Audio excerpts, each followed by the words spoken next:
বৈষম্য বিরোধী ছাত্র আন্দোলনের সময় গুলিবিদ্ধ ভ্যান চালক ওমর ফারুকের মামলায় রংপুর জেলা স্বেচ্ছাসেবক লীগের সহসভাপতি আব্দুল মজিদকে গ্রেপ্তার করেছে যৌথ বাহিনী।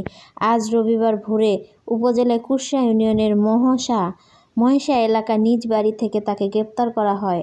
আব্দুল মজিদ কুরসা ইউনিয়ন পরিষদের ইউপি চেয়ারম্যান। মামলা নথিপত্র অনুযায়ী মামলার বাদী ওমর ফারুকের বাড়ি রংপুর নগরের শেখপাড়ায়। তিনি পেশায় ভ্যান চালক। গত 16 জুলাই আবু সাঈদ নিহত হওয়ার পর বৈষম্য বিরোধী ছাত্র আন্দোলনের ছাত্র জনতা পানি সরবরাহ করতে ওমর ফারুক কেউ আহত ও গুলিবিদ্ধ হলে তাকে ভ্যানে করে হাসপাতালে আনা নেওয়া করতেন।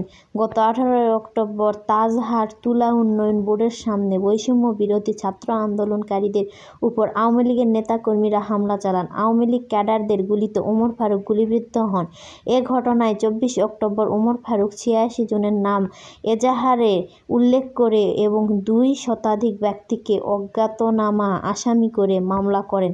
আব্দুল মজিদ এজাহারের 14 নম্বর আসামি। তাকে গ্রেপ্তারের বিষয়টি নিশ্চিত করে তাজহাট থানার ভারপ্রাপ্ত কর্মকর্তা ওসি শাহ আলম সরদার প্রথম আলোকে বলেন, আব্দুল মজিদকে থানার পুলিশের কাছে সোপর্দ করেছেন যৌথ বাহিনী। তাকে আদালতে পাঠাতে হবে।